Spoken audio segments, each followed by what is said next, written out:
Good morning, good morning. So pleased to be here with all of you. Thank you all for your warm welcomes this morning. Just to clear up any questions, Hefty loves being patted, don't be shy. And if you're not a dog person, no worries either. He's happy to just be gazed at from afar. I want to especially thank Board Chair Ms. Foster, who gives I can't believe the hours of time that she gives to make this an exceptional school, and this morning is just one more example. So thank you, Ms. Foster.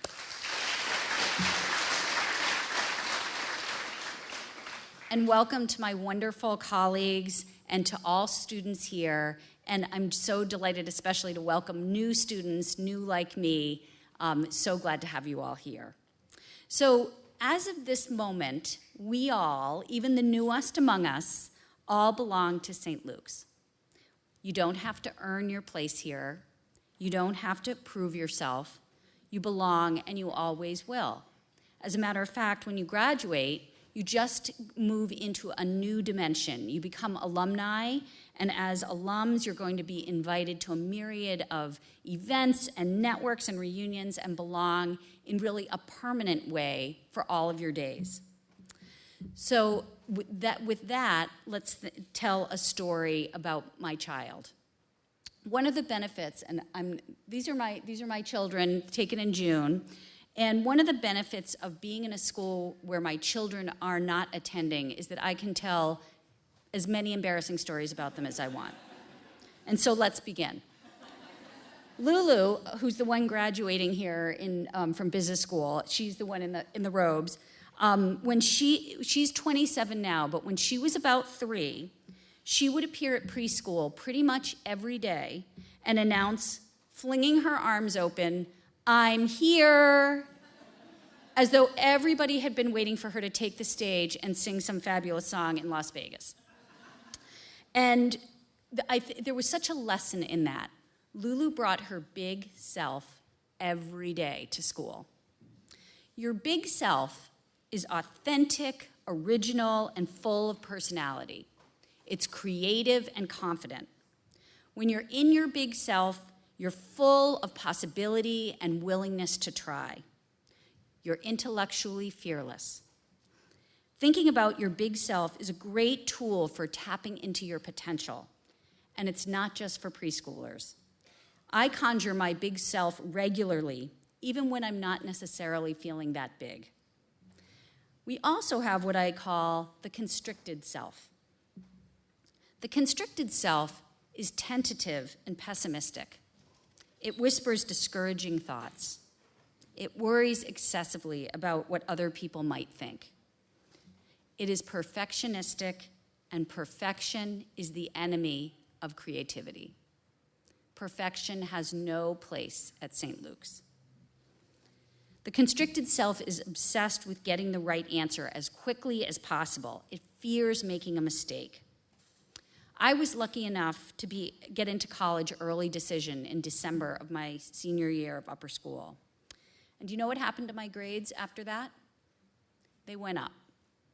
That's right, I earned better grades after I got into college.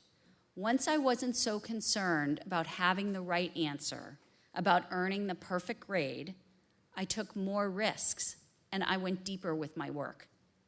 My academic life actually became more original, more creative, more free, better. My constricted self had actually been diminishing my potential. But once my big self was on board, my performance blossomed. I hope that you keep your big self front and center this year. I hope that you boldly envision steps for developing your considerable abilities and for following and pursuing your curiosities. I hope that you try new co-curricular activities and clubs. There are so many opportunities here. It's unbelievable. In service, in the arts, in academics, what projects will you choose within your classes? In athletics, so many opportunities. And the big self loves to laugh and has a sense of wonder. Insist on having humor in every day. Insist on having joyful moments. Explore. If you sometimes have trouble locating your big self, and we all have doubts and times when we feel like we can't bring it, it's important in those moments to push yourself to tap into your curiosity and to try new and sometimes difficult things. Learning to be our big selves is a lifelong endeavor, and getting better at it reminds me of ski jumping. So in that lineup of my children, Polly was the other blonde one. And I think learning is a lot like ski jumping, and I learned about it because Polly, the summer after she was in 7th grade, took up this sport. She'd seen it at the Olympics and got curious, so we found a place near our New Hampshire farm where you could learn to jump. The community of ski jumpers and coaches is tiny, and it's generous, and it's kind. Before long, Polly had a ski jumping one-piece suit and the super long, incredibly heavy skis that the families gave back. They gave their small suits and boots and skis to the coaches, and then the coaches passed them down from one jumper to the next. The reason was practical, not to waste and to save money, but the result was symbolic, the idea that we were all in this together, one community supporting each other in this sport. You start out learning to jump on a little snow bump, a mogul, and then gradually add meters so that the length of the in-run gets longer and longer. Now I have a really silly, this is a Lego slide. It's very official. This is, I'm sure the US Ski Jumping Association has approved this. But what you want to do is you go off this top run, and you want to take off into the air, and you want to land before the red line. So you can see you want to land on the incline. You don't want to land after the red line because you don't want to land on the flats. Ski jumping is an unusual sport in that the farther you jump, the better you score, though your style point matters too. In fact, there aren't very many sports where you're judged on both distance or an objective criteria and a subjective one, style. So if you've ever heard the term style points, that actually comes from ski jumping. Anyway, enough on ski jumping details. Ski jumping is about overcoming fear in order to fly. An excellent 16-year-old jumper who competed at the top level of the sport told me that he and all the advanced jumpers were always nervous before a jump because they had to keep progressing to bigger and bigger jumps because it isn't safe to stay at the same height. Because as you get stronger, you could jump too far out beyond the red line, and instead of landing on that safe incline, you could land on the flats and break your ankles. Life is like that. Not that you break your ankles all the time. Thank God. We don't have to worry about that. But you can't stay at the same level. You have to challenge yourself. You have to get out of your comfort zone. Or you'll become flat, and you won't break an ankle, but you won't get stronger, and you won't fulfill your immense potential. Know that you can do hard things. And doing hard things with support and coaching will help you become the strong, smart, independent, capable, compassionate person you were meant to be.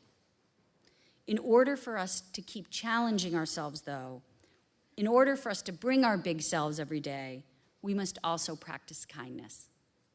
At St. Luke's, this value is considered so important that it is in the honor code that you will sign later this month. It's written on a column as you walk into the school. What does kindness look like here? Well, it looks like supporting a classmate who's taking a risk or trying something new. It looks like inviting a classmate to sit at your table when they're clearly looking for a seat, or asking to join someone who's sitting alone. It looks like inviting a classmate, especially someone who might seem a bit shy, to be your partner in an in-class activity. It looks like thinking before posting on social media, who might feel left out if I post this, and not posting it. And it means treating others as you'd like to be treated and as they'd like to be treated. So this year, err on the side of inviting too many instead of too few. Most gatherings, outings, and adventures are better with more people, especially with people who bring new energy to the group. Kindness is key for a number of reasons. First, socially, we want to feel relaxed at school. We don't want to feel wary. Morally, we want every classmate to be treated as the special soul that they are. But also, because we can't bring our big selves, we can't try new things, we can't fully embrace a growth mindset, we can't develop our full potential. In short, we can't be free if school culture isn't kind. So for that reason this year, we'll lift up the core value of kindness. And I invite you at future community meetings to share a meditation or a reflection or a poem or a song that explores this value. Let's be that school that encourages and applauds effort and creativity and can laugh at its own mistakes. Let's cultivate an environment where our big selves thrive. Today, this year's adventure begins for you. I'm so delighted to share in it with you.